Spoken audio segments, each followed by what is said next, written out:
എന്താണ് പ്രൊരോഗ്? സഭയുടെ ഒരു സമ്മേളനത്തെ നിർത്തിവെക്കുന്നതിനെയാണ് പ്രൊരോഗ് എന്ന് പറയുന്നത്.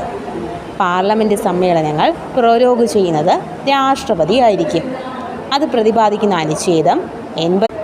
എന്താണ് പ്രൊരോഗ് എന്ന് നോക്കിയാലോ. സഭ ഒരു സമ്മേളനം നിർത്തിവെക്കുന്നതിനെയാണ് പ്രൊരോഗ് എന്ന് പറയുന്നത്. പാർലമെൻറ്റിലെ ഒരു സമ്മേളനം നിർത്തിവെക്കുന്നതിനെയാണ് പ്രൊരോഗ് എന്ന് പറയുന്നത്. ഇത് പ്രഖ്യാപിക്കുന്നത് രാഷ്ട്രപതി ആയിരിക്കും. രാഷ്ട്രപതിയാണ് പ്രൊരോഗ് പ്രഖ്യാപിക്കുന്നത് എന്ന് പ്രതിപാദിക്കുന്ന അനുച്ഛേദമാണ് 85-ലെ 2A. ഓക്കെ, ഇനി നമ്മൾ പറഞ്ഞ ഒരു സമ്മേളനം രാഷ്ട്രപതി നിർത്തിവെക്കുന്നു, ഇതിനെ പ്രൊരോഗ് എന്ന് പറയുന്നു.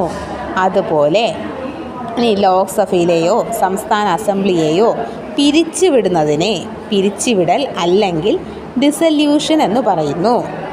ഇതിനെക്കുറിച്ച് പ്രതിപാദിക്കുന്ന അനുച്ഛേദം 85-ലെ 2B. നമുക്കറിയാം, ലോക്സഭ മാത്രമേ പിരിച്ചുവിടാൻ കഴിയുകയുള്ളൂ. രാജ്യസഭ ഒരു സ്ഥിരം സഭയാണ്. അതുകൊണ്ട് തന്നെ രാജ്യസഭയെ പിരിച്ചുവിടാൻ കഴിയുകയില്ല.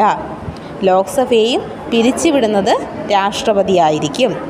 ഓക്കെ, പ്രൊരോഗും പിരിച്ചുവിടലും തമ്മിലുള്ള വ്യത്യാസം മനസ്സിലായല്ലോ. പാർലമെൻറ്റിലെ ഒരു സമ്മേളനത്തെ നിർത്തിവെക്കുന്നതാണ് പ്രൊരോഗ്. അതിനെക്കുറിച്ച് പ്രതിപാദിക്കുന്നത് ആർട്ടിക്കിൾ 85(2)A.